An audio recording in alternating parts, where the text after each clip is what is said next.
Hello and welcome everyone to the Barry Callebaut Q1 Key Sales Figure Fiscal Year 2025 and 2026. My name is Becky and I will be your operator today.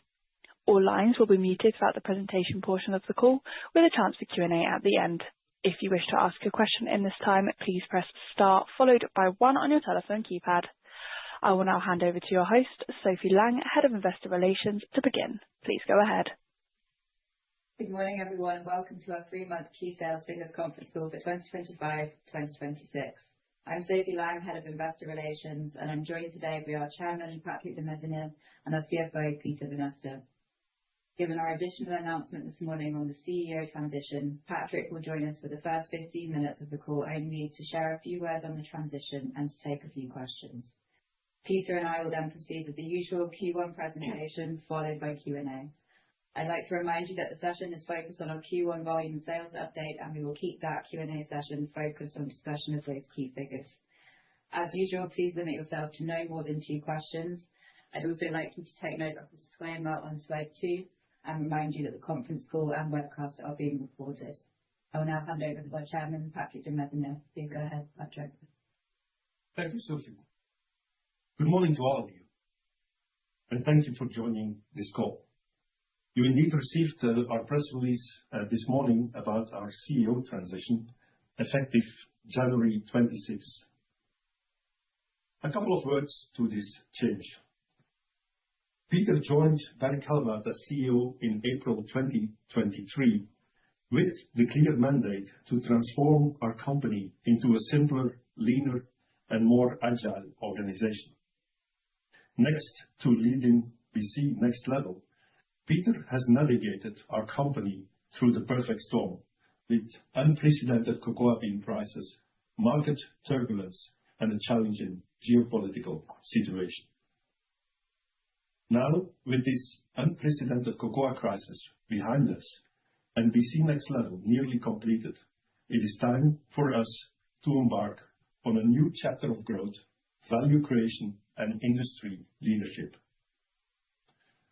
The board and I are therefore happy to welcome Hein Schumacher as our new CEO. With over 25 years of experience in the industry, Hein is a clear veteran in the food sector. Hein is indeed a seasoned and a decisive leader with a unique blend of expertise in food, business to consumer, business to business, and ingredients, as well as a proven track record in creating significant shareholder value from 2 CEO positions with Unilever and Royal FrieslandCampina. Hein has lived and worked in various countries and regions, including the US, the UK, Europe, Singapore, and China. In other words, he has experience from developed and developing countries. We came to the appointment of Hein after an extensive search process. During his time as CEO of Unilever, Hein implemented a comprehensive growth plan that allowed the company to sharpen its focus, increase execution discipline around power brands and key geographies, and achieve shareholder value growth. Prior to Unilever, Hein led Royal FrieslandCampina as CEO during times of very volatile commodity prices, and he strengthened the company through a major restructuring initiatives, which resulted in a more focused business and a significant revenue increase.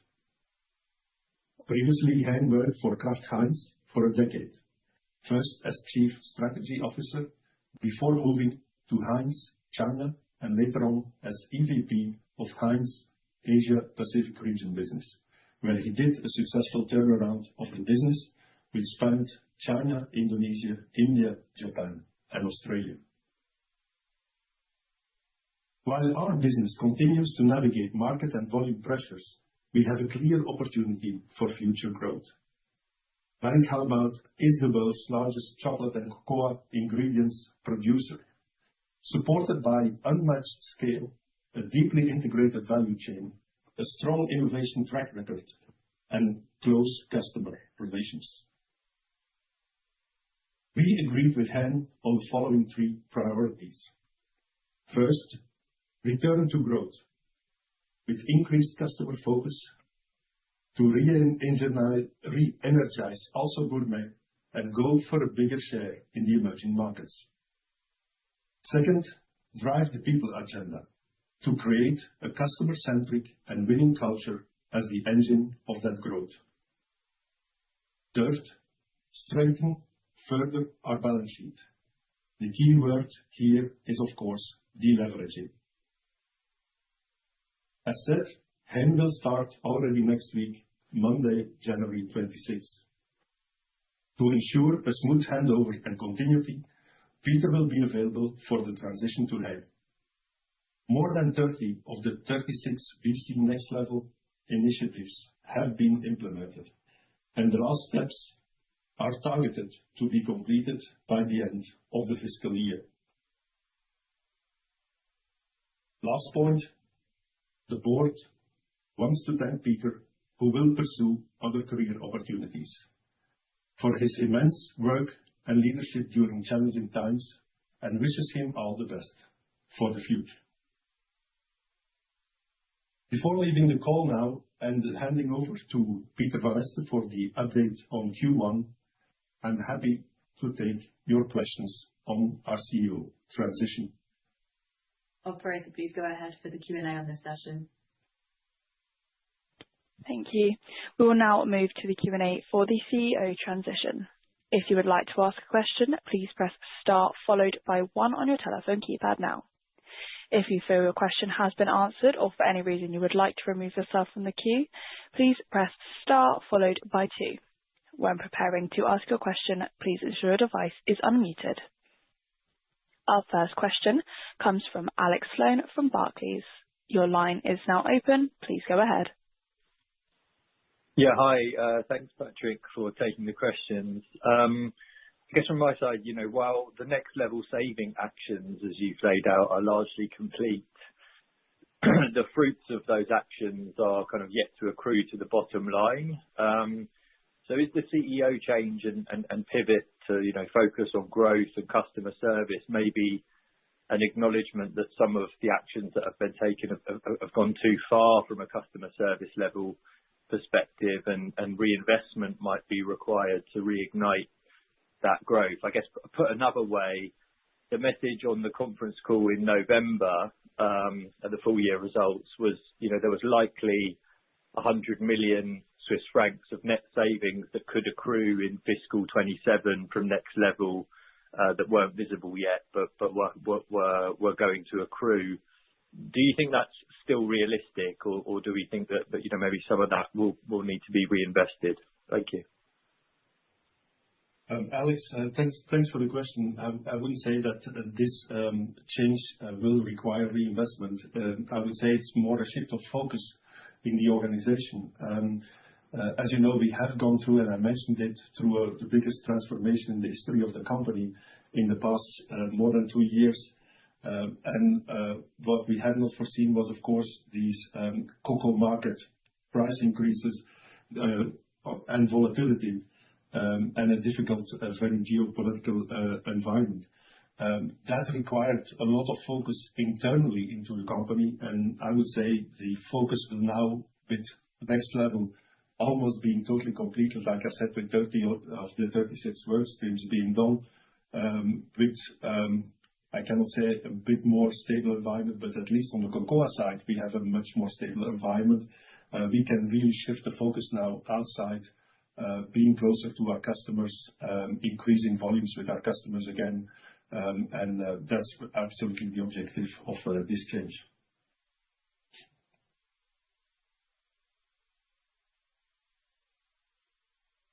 Thank you. Thank you. Our second question comes from David Rowe from Morgan Stanley. Your line is now open. Please go ahead.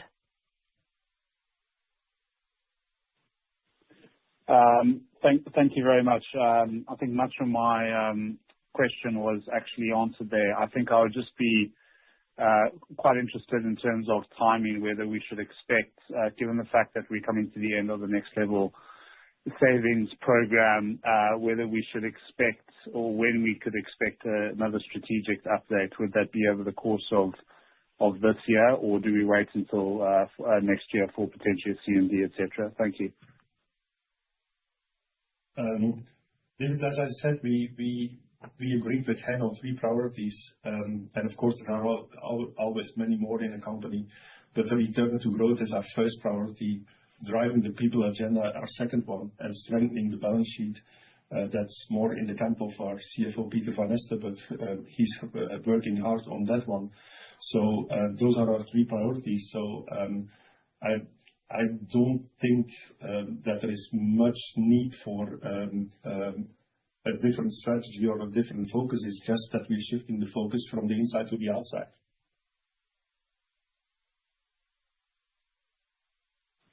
Thank you. Thank you. Our next question comes from John Cox from Kepler Cheuvreux. Your line is now open. Please go ahead. Yeah, good morning, Patrick and guys. Hope all well. A couple of questions on my end. One on just the overall shape of the group. There's been the reports about maybe the owners have been looking to split the company into maybe cocoa and a chocolate components. And, you know, clearly the management have been very public saying we prefer being integrated. And I'm just wondering if this had any, you know, any part of the reason for the change in CEO, and potentially Mr. Schumacher would be, you know, more interested in running a group focusing on the chocolate more on towards an FMCG rather than the sort of a commoditized cocoa business. That's one question for you. The second question, you know, it's Peter Feld's bailing out, you know, not yet completed this savings program. When it started, your EBIT was around 650 odd, and you said you're going to be giving 250 million savings over a few years, of which 188 million would be dropping into the EBIT line. I'm just wondering where we are on that whole program, because it looks like you're saying he's gone, now we're focusing on growth. Does that mean we shouldn't expect, you know, this 188 million to come down anytime soon? And actually maybe we're looking at, you know, half of that amount coming through. You know, this year consensus is like 720. I think next year is about 770. And then just lastly on the, you say a growth strategy, you had these sort of weird targets about, oh, you know, post the whole restructuring, you're going to grow low single digit mid, and then EBIT doing low single digit mid. Do you think you're going to give any clarity on those targets now that you're going for growth in the future? Thank you. Thank you, John, for your questions. On your first question, Barry Callebaut has, since going public and since the merger with Cacao Berry, being a fully integrated company, and we have the absolute intention to stay that way.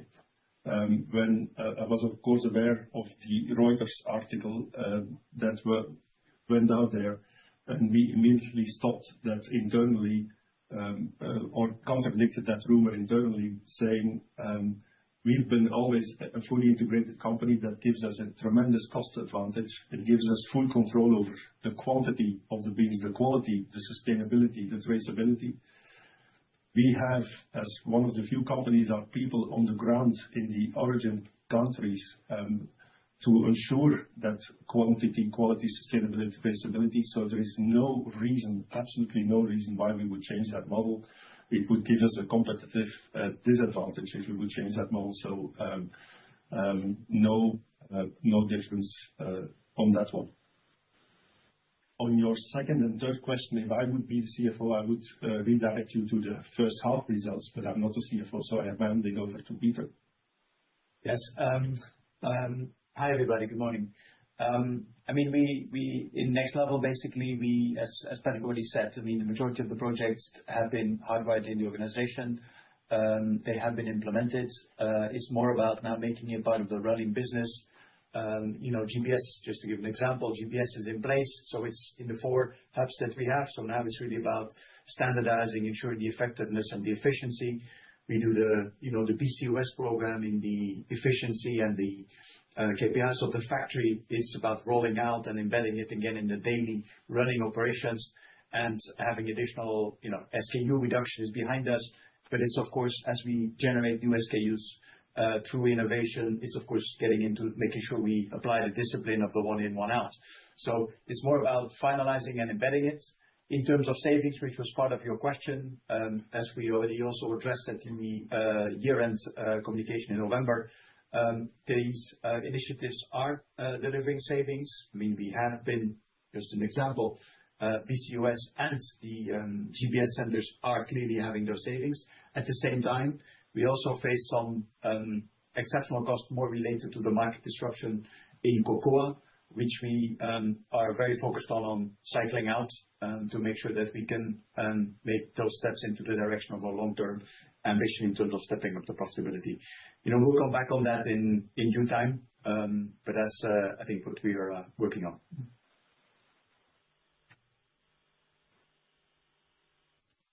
Thank you. Our next question comes from Tom Sykes from Deutsche Bank. Your line is now open. Please go ahead. Morning. Thank you. Morning, everybody. Morning, Patrick.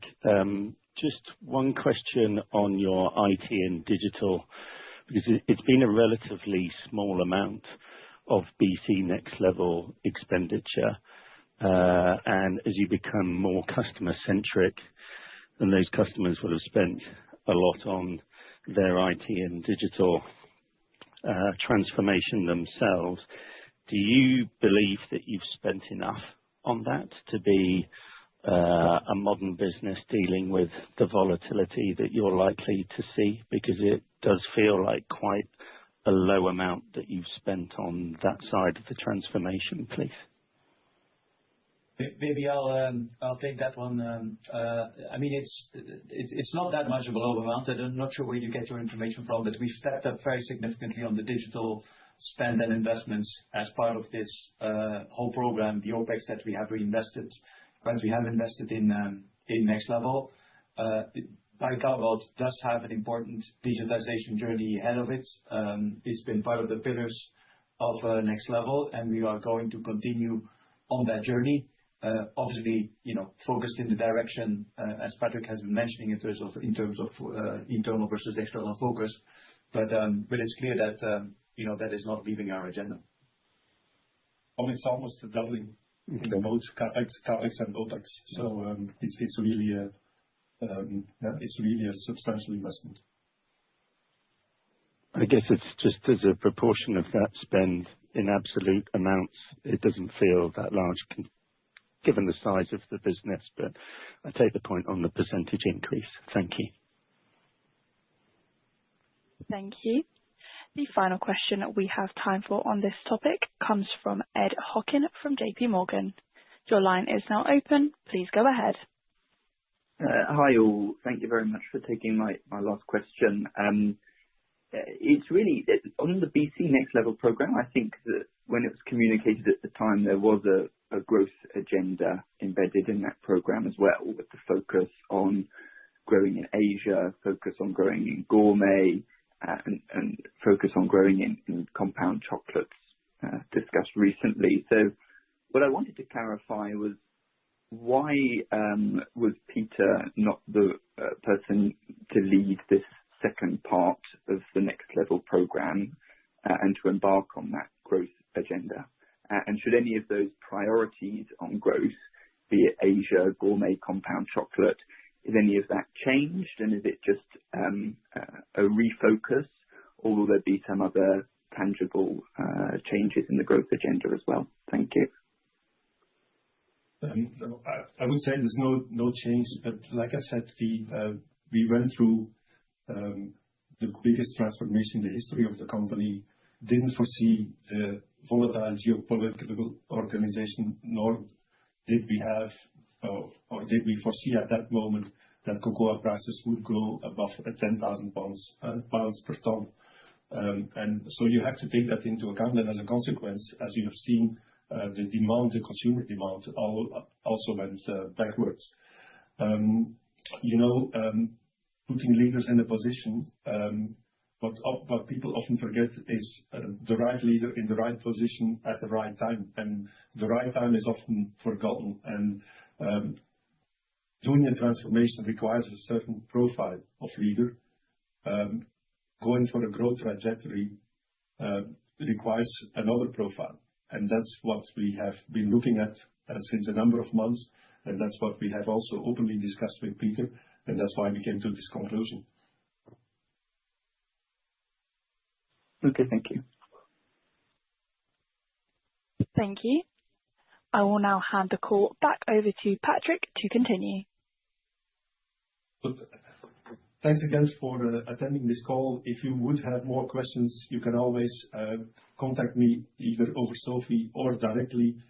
And with this, I would like to leave you now in the good hands of our CFO, Peter van Ester. Thank you all and have a great day. Thank you, Patrick. Let me now start with a short summary of the Q1 key figures. As anticipated, we started this fiscal year softly. Our global chocolate volumes were in line with the declining and challenging markets, and additionally impacted by the production pause in our St. Hyacinthe factory in Canada, which we informed you about in November. At the same time, volumes declined significantly in global cocoa due to a negative market demand and the continued prioritization of our volumes to higher return segments within cocoa. Overall, our group volume therefore landed at -9.9%, with more resilience in strategic areas like cacao coatings and AMEA. Importantly, we see resilience in strategic growth areas, and we believe that the continued lowering of cocoa bean prices is an encouraging sign for market stabilization. And in that context, we reiterate our guidance for the fiscal year and are very focused on preparing for return to growth. Let me get into some more details. Starting first with an update on what has been happening in the cocoa markets. Cocoa bean prices have come down significantly, as no doubt you've seen over the past months, with prices 30% lower since the start of our fiscal year, and even falling below £4,000 last week and some more yesterday. Importantly, the structure of the cocoa futures market has also improved significantly. The forward curve is now in a flat to slight carry structure. This means that the cost of buying cocoa today is the same or cheaper than buying cocoa in the future. And this contrasts with the steep backwardation we saw in the market this time last year, which significantly increased the rolling cost associated with our hedging. Importantly, the flat curve also incentivizes our customers now to book today rather than wait for lower prices in the future. The 25-26 crop is developing in line with our expectations, with strong early arrivals in Côte d'Ivoire and Ecuador. And since cocoa farmers outside West Africa have been benefiting from higher cocoa prices, we also have seen those origins increasing investments in items such as fertilizers and seedlings, which is clearly positive for future supply. Alongside weak cocoa bean varieties, this is helping to bring some replenishment of global stocks of cocoa, and the market should be entering its second consecutive year of cocoa surplus. Of course, these movements in the cocoa market have been creating a knock-on effect on both the B2B chocolate market and also the B2C market. The historic cocoa bean prices of last year resulted in a significant B2B pricing in fiscal 25, and in turn, our customers have been reacting through destocking, pack sizing, reformulations, and etc., to prevent and protect the consumer from the full price increases. Some large brands have also reacted to their volume pressure by filling their own excess capacity first. Now, with bean prices lowering, our pricing at BC has also started to sequentially lower. And in fact, we already passed our pricing peak in Q2 last year. This is positive and for stimulating future B2B demand, and we are starting to see early signs of that through our forward bookings. As you know, we contract several months in advance with our customers, and we have seen our customers more willing to book further in advance again. At the end of November, our future booking portfolio was at 20% higher level than at the same time last year, when the cocoa bean prices were spiking. At the same time, it takes customers some time to price through to end consumers, which has now happened, with Nielsen data showing that global chocolate pricing, in the market are now more than 30% higher than the pre-cocoa market spikes. As a result, there's clearly some price volume elasticity given the extent of pricing. However, we believe consumers will adapt and adjust to these new price levels and ultimately continue to buy chocolate given the high engagement of the category. The category has seen a similar short-term reaction like this in the past. We also see upside because our customers have mostly priced through higher bean prices, and with bean prices now lowering, this will incentivize category reinvestment and promotions, which should help to drive back consumer demand and volume. After those market dynamics, let's now move to how those and other factors have been impacting our Q1 performance. Of course, we faced short-term headwinds in Q1. As discussed, the market dynamics have been very challenging, with Nielsen B2C market volumes declining by 6.1% in our Q1. In addition, volumes were impacted by the temporary pause in production at our St. Hyacinthe plant in Canada due to a technical malfunction with one piece of roasting equipment. This factory is a significant contributor to our overall North American production and was closed for around 3 weeks in September, October, with the issue now resolved. In Global Cocoa, we sharpened our focus on returns to prioritize volumes within cocoa to segments where we see the better returns, and that, of course, in the context of our agenda of deleveraging. At the same time, it's clear also that our growth foundations remain resilient. Our compound business, which we now call Cacao Coatings, saw flat growth overall within a declining market. We've continued to support our customers with innovation and reformulation, with around 600 R&D projects currently underway on Cacao Coatings. We're also exploring non-cocoa solutions with Joviva, the chocolate alternative without cocoa, with the phased international commercial rollout in process. The EMEA region saw positive growth well ahead of the markets and with good expected momentum ahead of us. And finally, as mentioned, across all regions, we're seeing our customers increasing their forward bookings, which is an encouraging sign for stabilization and future growth.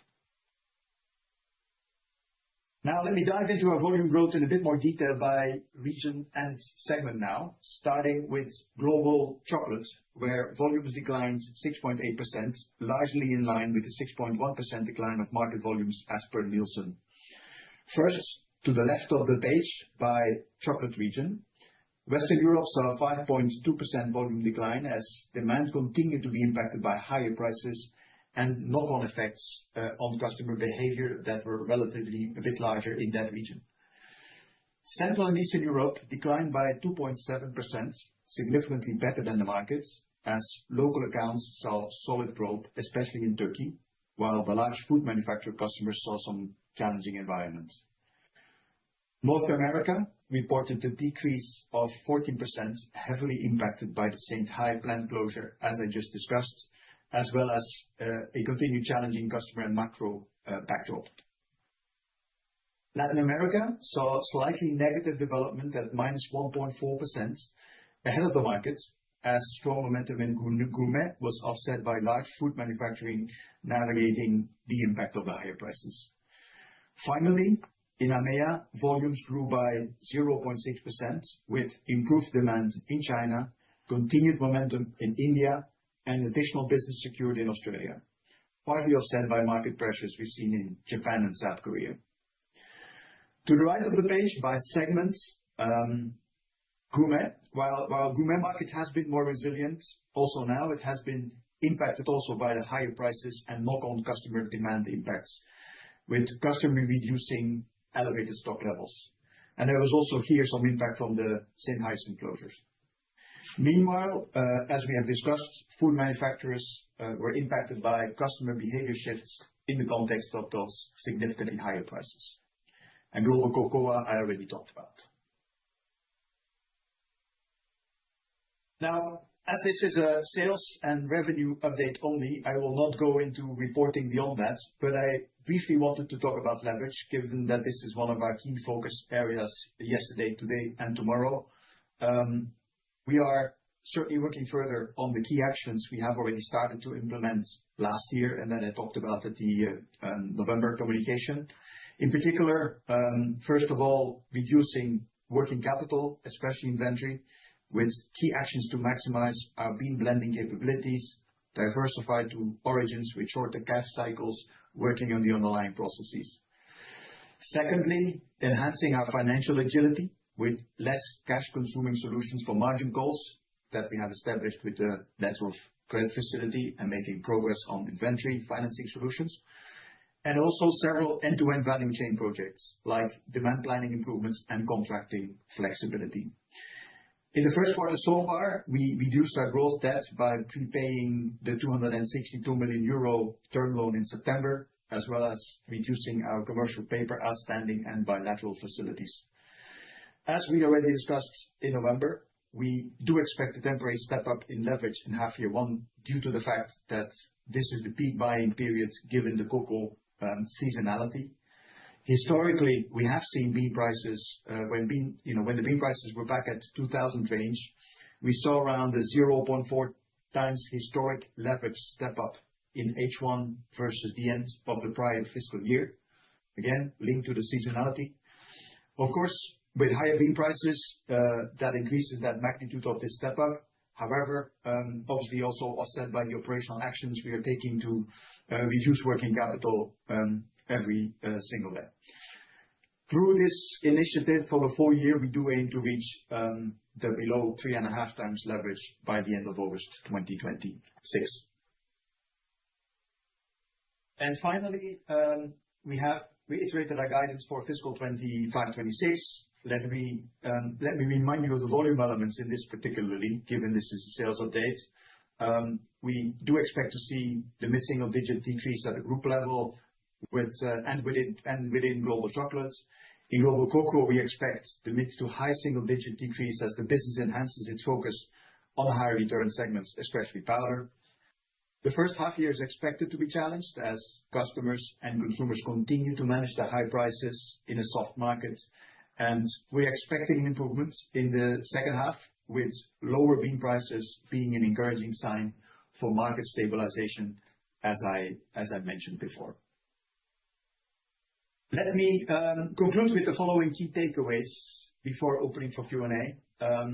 First, our key focus is on returning to a growth trajectory with strong customer focus, as you have understood from Patrick as well. Second, what we see in the cocoa markets today is already starting to reflect in increased forward contracting, which is an early sign of market stabilization. And third, we are driving innovation and enhancing customer experience to future growth. And on that note, thanks a lot for listening. We'll now move to the Q&A session, and I will hand over to the moderator to start that Q&A. Thank you. We will now have our Q&A for the Q1 key sales figures. If you wish to ask a question, please press star followed by 1 on your telephone keypad now. If you feel your question has been answered or for any reason you would like to remove yourself, please press star followed by 2. In the interest of time, we ask that you limit yourself to 2 questions today. When preparing to ask your question, please ensure your device is unmuted locally. Our first question comes from Daniel Becky from ZKB. Your line is now open. Please go ahead. Thank you very much and welcome everyone.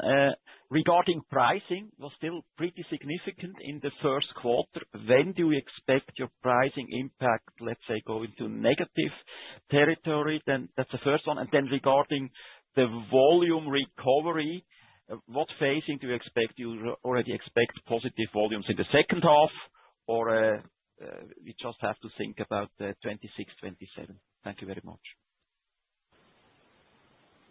Thanks for your question, Daniel. On the first question on pricing, we, as I mentioned in my presentation, we have seen our peak pricing in the second quarter of last year, which was then 70% up versus the year before. We've seen a sequential slowing down in Q1. Our pricing is still 25% up versus again same quarter last year, but gradually coming down in absolutes. As we are typically contracting several months in advance, we expect to turn negative at some point during the quarter two, the existing quarter, assuming again the bean prices stay at the level or go down versus the level that they are today. Therefore, we do expect H1 pricing to remain positive in general, but H2 should be, in terms of pricing, negative versus H2 as we follow the market in a forward-selling mode. So that was your first question. Your second question on the volume recovery. As I mentioned, we have reiterated our guidance for the full year with mid-single-digit volume decrease. There is still some consumer reaction in the market. Today, we do believe that this is temporary. As I mentioned, we've seen this kind of pattern before, maybe a bit less disruptive than this time around, but the market recovers after consumers have adopted and customers, in terms of promotions and so on, have adopted and accepted the hiccup. We do expect some customers to start reinvesting in the category. We see our order book and forward-selling book improving. So in Q2, we do expect an improvement versus Q1, but still in a soft market. And H2, we will see a further improvement versus the first half for sure, to the extent of which, of course, we'll have to, we'll go back later. We're still in a bit of an uncertainty on how the market will react, but certainly an improvement versus H1. Thank you. Our next question comes from Matteo Lindauer from Vontobel. Your line is now open. Please go ahead. Yes, thank you very much. Good morning, everyone. I have a question on the bigger picture of Barry Callebaut. My question is on customer relationship. Could you tell me how is the sentiment with your large outsourcing contracts? Because you said you want to increase volumes with customers. And my question is how you try to tackle them, because we have been analyzing potential upcoming renewals, and I would like to get a view from your side. Thank you very much. Yeah. Thanks for the question, Matteo. On the large customers and the outsourcing, I mean, this has been a bit soft over the last, let's say, year and a half, because the whole market, our customers, the whole markets have obviously been focusing a lot on the disruption, pricing, and the volatility that has been happening in the market. So big shifts. So admittedly, the focus has been a bit less on the short term on outsourcing. Now, we do see that it's still quite high on the agenda and the top of mind of and the trends in outsourcing. The long-term trends for outsourcing, in our view, and with the discussion that we have, remains very intact, because the underlying dynamics have not changed. If anything, they have been aggravated or enlarged with what's happening in the market. It has become an even higher capital-intensive environment, with the bean prices, in our mind, there to stay at higher levels than they have historically been. And some of our customers do have other priorities than investing in the next chocolate line. On top of that, the complexity of the industry is really not decreasing. Sustainability regulation, EODR, despite the changes in the timing, I mean, these complexities continue to increase. In terms of assortment as well, specialties, innovation, cacao coatings, the industry becomes more complicated, which is where we can play a key role because of our scale and reach in all of that. So the topic is absolutely not off the agenda for the next years, but admittedly, of course, it's been a bit off focus in the last year and a half. And you talked about contract renewals. Obviously, this is part of general business, right? We have long-term contracts with key partners. We have a lot of key partners, so it's a normal course of business that every so many years we have a renegotiation happening on some of those contracts, which also is an opportunity for us and for them to adjust to the new market reality.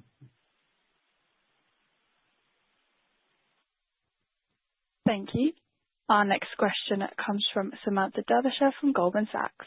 Your line is now open. Please go ahead. Morning. Thank you. I just want to stick with the outsourcing topic. Can you talk a little bit more about the pipeline itself? You've given some really good ideas about structural reasons why outsourcing should still be a priority for customers, but given we've had a lot of disruption in the last few years, there have been disruptions at your factories as well. How are you thinking about customer appetite working with Barry Callebaut specifically? And then also just kind of coming back to the stabilizing trends in H2, What are you seeing in terms of visibility for customer contracting? The last couple of years has been less visibility as customers haven't committed as much further out. You have said, the cocoa curve dynamics are more conducive to those longer term commitments, but where are we at in terms of visibility in those commitments versus what you might have had, say, 3 years ago? And then just kind of sticking with that as well, when you think about customer pricing, cocoa is now significantly below £4,000 a tonne. In theory, could we see some customer promotions starting to step up in H2? So not just thinking about the brand investments from marketing, but in terms of consumers seeing lower prices as well. Thank you. Thanks, Samantha, for your questions. I will also look at Sophie to keep me honest to the different questions that you asked. So if you forget one, let me know, Sophie. The first one, I think, was still on the outsourcing. We have been making, and you were referring to some of the, I guess, Saint High and incident that we had. We've been making very significant investments into a new quality rigor, and we certainly have leveled up our game with the next level investments when it comes to product quality and product safety. The tightened regimes and firewalls that we have established for our customers, they work. We handle those potential issues with a lot of prudence and take the actions to measure protect our customers at all time. Sometimes that leads to delay of shipments. Sometimes that leads to some hiccup. But overall, I think we are proving and we're getting a very good feedback from our customers on what the massive progress we're making there. And at the end of the day, I think that will give a strong asset in the continued discussions we're going to have on outsourcing with our customers. In terms of visibility forward, we have seen a very significant improvement in customer coverage levels and forward bookings during the quarter as the bean price have been lowering. You will remember me talking about the opposite more than a year ago as we saw the bean prices going up in a very backwarded market. Customers holding back on ordering, holding stocks lower. We've seen the opposite right now, and our November portfolio has been 20% higher than the portfolio in the same time a year ago. So this is a very encouraging sign for next quarters, as we believe the market is going to recover. Which is also a little bit back to your third question, right, around the 4,000 barrier on the market that has been reached. As I mentioned, the customers on average have priced up 30% versus the peak cocoa prices, which is on average, again, I'm not going to talk about individual customers, which is on average, again, sufficient to cover price levels where they are today.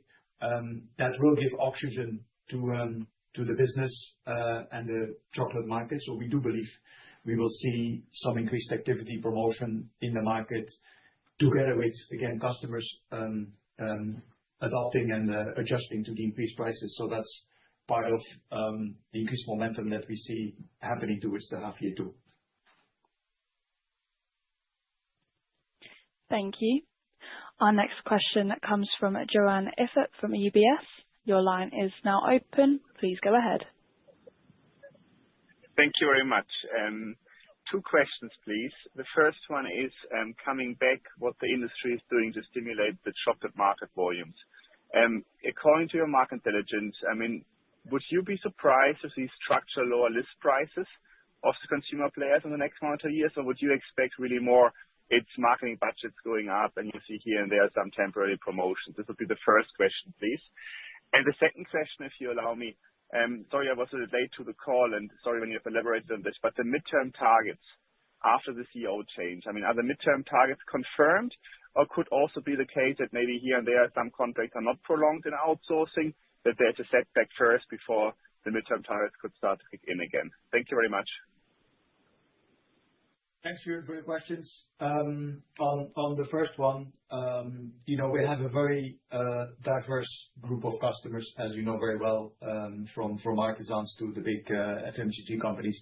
I am not going to talk on their behalf of what they can or should be doing, but I do expect, as I mentioned, that they will continue to put investments into the chocolate category. I mean, at the end of the day, even if some promotions were dialed back, chocolate is a category where consumers react and respond on promotions. So, once the margins have been restored, also for them, I'm sure they will reorient to those categories that are the most engaging for the consumers. How and which tools and levers, I mean, I think I will leave it to them. In terms of the midterm guidance, we absolutely believe, and you will remember that in the past we talked about the 3%-4% market growth and then a 10% EBIT margin. The 3%-4% market growth, we absolutely believe we're returning back to that. The question, of course, how fast now, and but I do think we do believe that the turn has been set there. So we certainly believe that we're going there after the delay, of course, we've seen in the last few year and a half. In terms of profitability, this business absolutely can step up profitability. There's no change in that belief or ambition. Now, when you talk about the 10%, of course, we have to nuance the metric a little bit, because we used to be a year and a half, Barry Callebaut was an 8 billion company. Now we're a 15 billion company. So as a percentage, of course, that has a different meaning. So it's also important to look at the EBIT or profit before tax per ton. But the profit step-up ambition is certainly still there. There is a lot of opportunity in this business to move ahead, and that's one of the things I have in mind as well, as we are navigating through the end, hopefully, of the market disruption as we've seen it. Thank you. Our next question comes from Antoine Prévot from BofA. Your line is now open. Please go ahead. Yeah. Hi, good morning, everyone. With cocoa price falling down, how are you seeing in terms of your ability to pass on financing costs still to your customer? I mean, ultimately, your bonds and balance sheets have a kind of a long duration, right? And so with cocoa price falling, is it still kind of an easy discussion on those financing costs? Thank you. Yeah. As you know, we have in the majority of our business, we have a real-time costing, and financing cost is part of what we are pricing through. That counts both ways, right? That counts up and down. So as we are decreasing our debt and our exposure on that front and our financing cost, that obviously has also repercussion there. And that's so you can imagine that we continue to do that going forward. Yeah, and at the same time, we are working with our customers, and that's probably the most important thing. We're working with our customers really to work on the cash cycle in general, which is where we really have the big wins. Working on bean blending, diversifying origin mix for both us and our customers. The differences in differentials, the differences in cash intensity of different origins has increased over the last year and a half. So there is a key optimization to be done by being more flexible on origins and on blending. And that's where Barry Callebaut absolutely has a big advantage, as we are present as a market leader in all the origins. We have been stepping up our bean blending capabilities. So that's, first of all, the first lever that we play and discuss about with our customers to seek that win-win from that angle. Thank you. Our next question comes from Alex Sloane from Barclays. Your line is now open. Please go ahead. Oh, yeah. Hi. Thanks for taking the question. Just one, Peter, you referenced a few times customer orders being 20% higher. Do you mind just explaining what exactly you mean by that and when and how that translates to your kind of reported volume growth? And then just on the free cash flow, I appreciate you're not going into detail today, but you historically gave that rule of thumb, 100 pound per ton moves, circa 75 million Swiss franc change in working capital. I mean, if we applied that to the kind of current spot levels, I mean, it would look like the free cash flow for the full year could be quite a bit higher than the guide you gave in November, maybe closer to 2 billion versus that 1 billion guide. I appreciate that's going to be H2 weighted, but is there anything else we should consider with regard to that rule of thumb as to why it might be different this year? Thank you. Yes. It was around how the customer coverage being higher translates into. Oh, yeah, sorry. Yes. I forgot your first question. Sorry. Yes. So as you know, we are forward selling business, right? So we have basically 6 months, you can say, forward selling, and then we close contracts with our customers on that horizon. Now it's there's no longer with the flat markets basically now, so the outward prices 6-12 months from now are at the same level as the nearby prices. So there's no incentive for our customers to wait for lower prices. We've seen this increase of portfolio that I have been talking about. So that's the visibility that we have. Of course, there is still some flexibility to call off orders. There's some flexibility in the market with our customers to do that. So this is part of the answer. Calling it off is then the next step in doing all of this. But that's how it basically then translates in the actual sales that we're having forward. But it's for sure an encouraging sign of the future market and sales evolution for BC. On your question on cash flow, I obviously was expecting that. Now, this is a sales and a revenue update, so I'm not going to get into a lot of new details. But yes, we've guided the markets to a 1 billion positive cash for the fiscal year, assuming a price range close to the 5,000 range. That then should deliver us this leverage below 3.5 in combination with all our efforts that we're doing that I talked about in the call as well. We also said that half year 1 would be negative free cash and half year 2 would be the moment where we generate the positive free cash. That phasing is still there, obviously, because the seasonality is certainly there. We've been buying a lot of beans in November, December, and right now.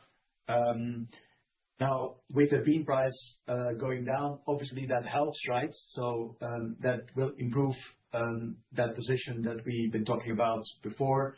It will also improve to some extent what we had forecasted for half year 1, be it that there's a bit of phasing, right? It doesn't happen immediately, and we have also this letter of credit facility that I talked about before, which helps to smoothen the impact of cash when it goes up. We're no longer exposed to margin calls when the bean price goes up to an immediate magnitude. It also phases a bit backwards into when the bean prices come down. But overall, I mean, yes, the rule of thumb and the lowering of the bean price obviously helps in reducing especially our inventory values. Thank you.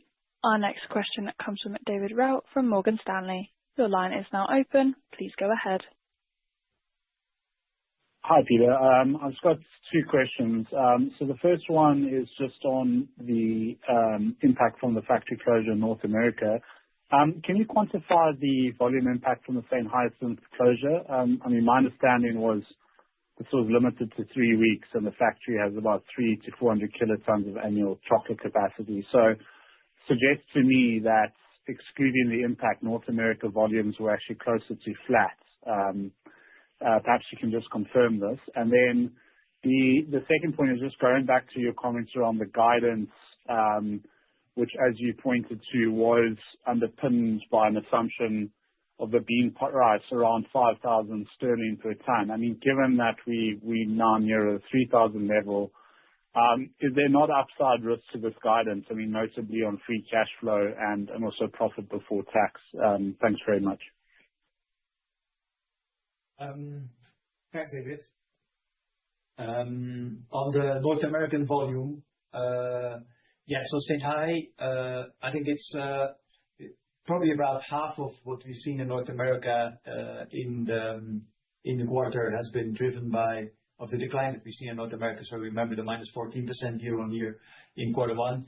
About half is linked to this temporary pause of the St. Hy plant, which again, as I mentioned, is behind us. So we don't expect significant impact in Q2, maybe some residual effect of ramping up with some customers, but it's mainly been in Q1. About 50%. Don't forget that the North American market as such is also still down. If you look at Nielsen, it's about 6% down in the first quarter. So you could argue that without saying high, we're more or less in line with the market in North America. So about half is high, but the other half is more general market and macro, which continues to be complicated still in North America. On the second question, I think you came back on the free cash flow guidance for the full year around the 5,000 level. I mean, I can just repeat maybe what I mentioned before, right? I'm not going to give a more specific guidance at this point, but obviously we do see that as a tailwind, and it will help to get our inventories down, be it with a bit of phasing, and again with the bulk of our cash flow generation being in the second half of the year. Thank you. Our next question comes from Tom Sykes from Deutsche Bank. Your line is now open. Please go ahead. Yeah, thank you. So just on the volume guidance, what are you assuming about the Nielsen market sellout, if you like, and what are you assuming about customer inventory levels? I mean, you've said before that some customer inventories are low, and then you say that gourmet is coming off high levels of customer inventories. So if you do see an improvement in restocking, do you think that'll be in food manufacturing? And interestingly, do you think that'll also be in cocoa? And then could you just help in terms of the SG&A reduction? Because a lot of the temporary increase in SG&A was because the pricing was going up so quickly and you needed people to reprice contracts. So given that the price is falling so quickly, why do you not need those people to remain in the admin position to reprice things on the way down? What is it you're not doing on the way down that you were doing on the way up, please? Yeah. Thanks, Tom, for those questions. On Nielsen, yes, in general, we have seen lower stock levels at some of our customers, which is probably also linked to having people like me as their CFOs trying to keep stocks down when the value is really up. So I don't think they will immediately go back to that. And we're not, long story short, I'm not calculating that we're going to have a big effect from stocking up again, but much rather from the market turning into more positive territory and consumers again adjusting to the bean prices that are now translated into the market. In gourmet, indeed, we had a bit of a slightly different story or situation where some of our gourmet customers really had high stocks, and then cycling them out has impacted the gourmet business a bit over the last few quarters. But yeah, I think that's what we see. So looking forward at Nielsen, it's really about consumer adjusting to the high prices and our customers having and seeing more space given the lower bean prices. On SG&A, yeah, I mean, we had some offsetting costs, as I did mention in previous calls, in some of the saving programs that we had that were needed. I think we fundamentally, our pricing mechanics are similar, pricing up, going down, but there's of course a few elements that have been quite disruptive over the last year, and I just want to quote two. One is the whole tariff situation in North America, which required exceptional interventions. Now, I assume that's not going to be the same in the next year than it has been in the last year. Secondly, also we had to do some upgrades in the way we do it and to make our systems and our process a bit more robust to enable the frequency of pricing up or down in some of those extra areas. So there's a few areas that I believe we can, we've implemented that we can cycle out, but obviously we have similar dynamics in pricing up and pricing down in general. Thank you. This concludes our Q&A session for today. So I'll hand back over to Peter for closing remarks. All right. Hey, thank you everybody for joining our call today and for your questions, both on the part that Patrick presented and myself. Appreciate that. The IR team is available for any further questions you might have, as always. And we are looking forward to seeing some of you at the Innovation Day we have in Wieze in a few weeks from now. So thanks for your attention and have a good day. This concludes today's call. You may now disconnect your line.